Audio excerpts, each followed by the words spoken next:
used to hit the snooze button over and over and over, and I knew I had a certain number of alarms set, and in that last alarm I had to get up.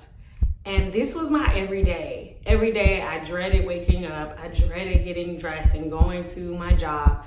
Even though I was paid well, I was taken care of, I had benefits, I didn't feel like I was really helping people. I was running a business. I was training people to do a job that anybody could do. It was not my passion. It was not my purpose. And so I felt like, I gotta do this all over again. In this video, I'm going to talk about what are the signs to see that you might want to rethink your career.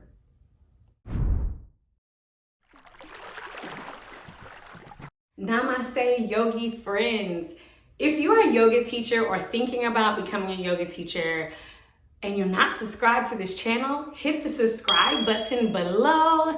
The problem that most millennials who got a secure salary job have, and even people who were in a generation prior, is that the safety and the stability that comes with the benefits, the pay every 2 weeks, the, having a place to go every day or every other day or whatever your schedule is, having that, you compromise in other ways. You compromise on your passion, you compromise on what you really want to do in the world, your purpose, and you compromise on the things that you really like. For me, it was, I wanted to be barefoot every day. I wanted to wear comfortable clothes every day. And I wanted to wear my afro. Some of the places that I had looked at working before I actually found the job that I wanted, they wanted me to straighten my hair. Now, this was back in the day though. I don't know if people still do that these days. If they do, or if you feel like you have to change yourself, change your nature to be in your job, if people are treating you a certain way and you're making yourself you're making yourself work, you're making yourself stay, then you might have to think about it in a different way. Is my being here really of service to the people who I desire to serve? And that's the question.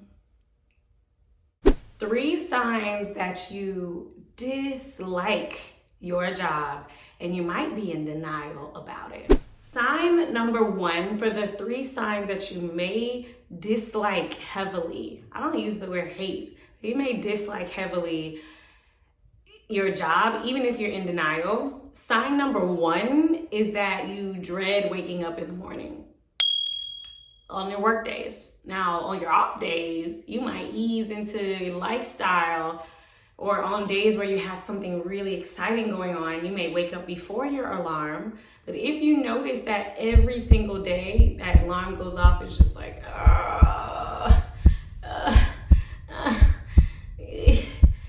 that might be a sign. Yeah. Sign number 2 that you severely dislike what you do every day is that you are consistently late. You might even change your time. You might pick a different shift. You might go in later and you still skating in right at the window of the time. If you know you have a 7-minute window, you coming in at 5 minutes, 6 minutes, you coming in like late. That is a sign. Sign number 3 that you may heavily, severely dislike what you do every day is that you consistently, or that you intentionally, maybe even unintentionally, do things that are against what the values are of your company. So that may be like little disobedient things. You might, take a pin home like, I I earned this pin today, something like that.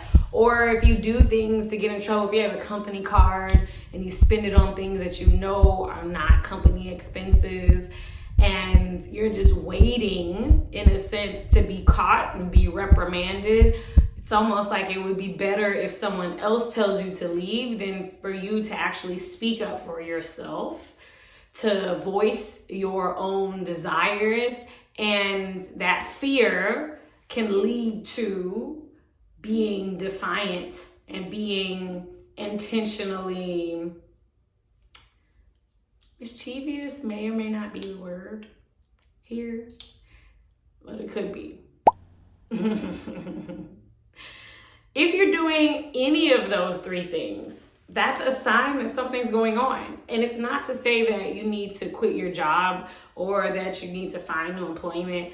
It may just mean that you need to revisit what are some things and what are some values of your own self that you may have been neglecting, so that you can revisit those.